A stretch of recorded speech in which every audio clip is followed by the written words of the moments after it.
지금부터 치매 초기 증상에 대한 문제를 해결하기 위해 조기에 해결해야 할 7가지를 보여드리겠습니다.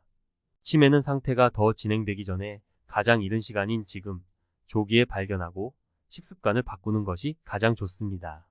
상태가 크게 악화되기 전에 조기에 적절한 관리를 한다면 치매 증상이 호전될 수 있다고 생각합니다. 하지만 의학 분야에서는 식습관이 얼마나 중요한 역할을 하는지 인식하지 못하는 것처럼 보입니다. 그들은 치매가 유전적인 문제일 수도 있고 스트레스나 다른 일이 원인일 수도 있다며 식습관이 어떻게 뇌에 영향을 미칠 수 있는지를 연결짓지 않는 것 같습니다.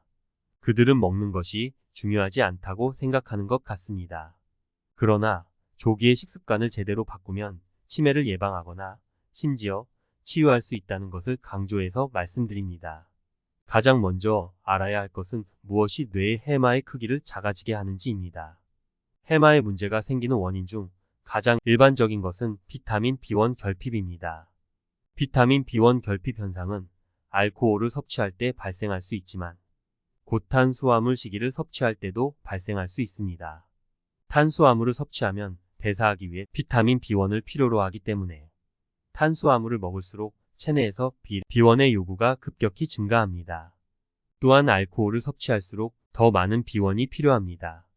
따라서 첫 번째로 B1을 섭취하는 것이 중요합니다. 영양 효모는 B1의 가장 좋은 원천이며 합성 비타민으로 강화된 종류는 피하는 것이 좋습니다. 합성 비타민은 처음에는 작동할 수 있지만 장기적인 해결책은 아닙니다. 그래서 B1 결핍을 예방하는 것이 매우 중요합니다. 이를 위해서는 술을 마시지 않고 탄수화물 섭취를 줄이는 것이 좋습니다. 그러나 채소의 탄수화물을 섭취할 수 있다는 좋은 소식도 있습니다. 두 번째로 장내 환경입니다. 앞에서 짧게 언급했지만 장내 세균 균형, 마이크로바이옴을 정상적으로 유지해야 합니다. 알츠하이머와 파킨슨병에 대한 정말 흥미로운 연구가 있으며 이러한 환자들에서 항상 미생물균의 다양성이 부족해 보입니다. 이러한 환자들에서 항상장 염증이 나타납니다. 따라서 가장 중요한 것 중 하나는 마이크로바이옴의 다양성을 높이는 것입니다. 그리고 그렇게 하기에 가장 좋은 방법 중 하나는 다양한 종류의 채소를 섭취하는 것입니다.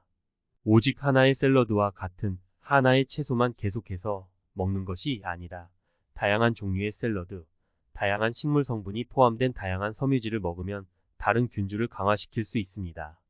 또 다른 방법은 단식입니다. 단식은 미생물균의 다양성을 높입니다.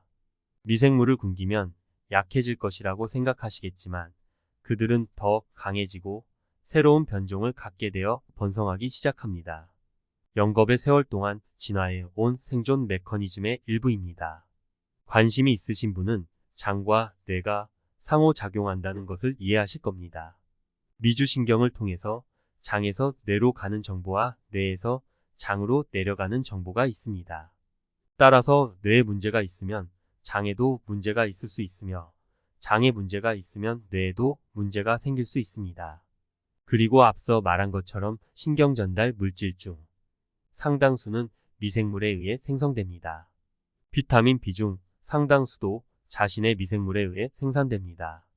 또한 글루텐을 먹지 않는 것으로 인해 치매가 크게 개선되는 것을 발견한 연구가 있었습니다. 실제로 글루텐은 치매를 악화시킬 수 있습니다. 여기서 말하는 것은 글루텐을 제외한 저탄수화물, 무곡식 식단입니다. 그리고 GMO 식품에 대한 한 가지 주의해야 할 사항은 제초제인 글리포세이트에 노출된 식품은 뇌에 좋지 않습니다. 이는 GMO 식품과 연관되며 글리포세이트는 미생물의 특정 경로를 파괴함으로써 작용합니다. 이와 같이 우리의 미생물에도 영향을 미칠 수 있습니다. 그러므로 유기농 식품 non-GMO 식품을 더 많이 섭취하는 것이 좋습니다. 세 번째, 이것은 꽤 강력합니다. 설포라판이 함유된 브로콜리 새싹과 같이 새싹을 더 많이 섭취하는 것에 대한 훌륭한 연구를 발견했습니다. 새싹의 독특한 점은 이 작은 씨앗에서 나옵니다. 씨앗을 그대로 먹는다면 영양소가 소화되지 않으므로 사용 가능성이 매우 낮습니다. 하지만 싹이 트면 엄청난 양의 영양분이 방출됩니다. 그래서 정기적으로 새싹을 섭취하면 식물이 가진 최고의 영양분을 얻을 수 있을 뿐만 아니라 제가 말한 것처럼 항암 효과가 있는 특정 식물성 영양소도 섭취하게 됩니다. 브로콜리 새싹의 설포라파는 모든 유형의 신경퇴행성 장애에 매우 효과적입니다. 또한 새싹은 장 건강에도 정말 좋습니다. 알츠하이머병 환자와 파킨슨병 환자의 경우 장 누수 발생률도 매우 높습니다. 따라서 정기적으로 샐러드에 새싹을 포함시키십시오. 그리고 새싹은 집에서 쉽게 재배할 수 있습니다. 케톤은 매우 중요합니다. 케톤은 뇌 손상을 우회하고 뉴런을 직접적으로 영양 공급합니다. 왜냐하면 해마에서 뇌세포가 파괴되고 있기 때문입니다. 그러므로 우리는 그것을 복구해야 합니다. 우리는 뇌세포에 연료를 공급해야 합니다.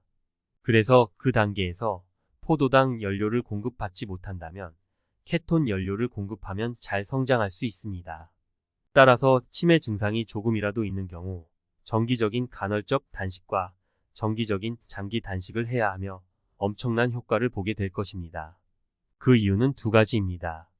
첫 번째는 저탄수화물 다이어트를 했을 때보다 훨씬 더 많은 케톤을 생성하게 되고, 두 번째는 뇌를 지원하는 모든 종류의 유전적 요인을 활성화시키게 됩니다. 또한 MCT 오일을 섭취하기를 권장합니다. 외부 케톤을 섭취할 수도 있습니다. 이 케톤을 보충제로 구입할 수 있습니다.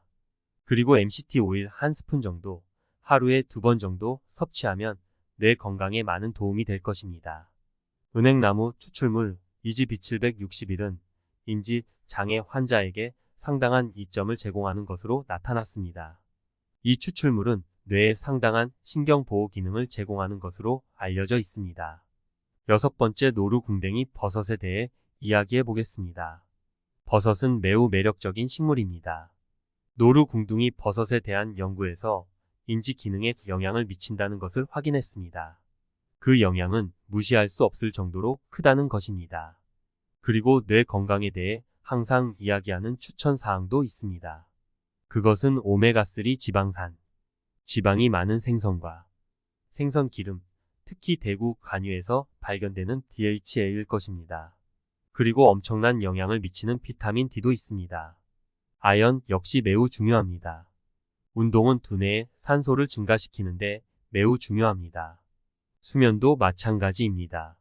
잠을 자지 않으면 코르티솔이 증가하고 스트레스를 더 많이 받게 되며 뇌에서 산소를 고갈시키게 됩니다. 도움이 되셨다면 좋아요, 구독 눌러주시기 바랍니다. 시청해 주셔서 감사합니다.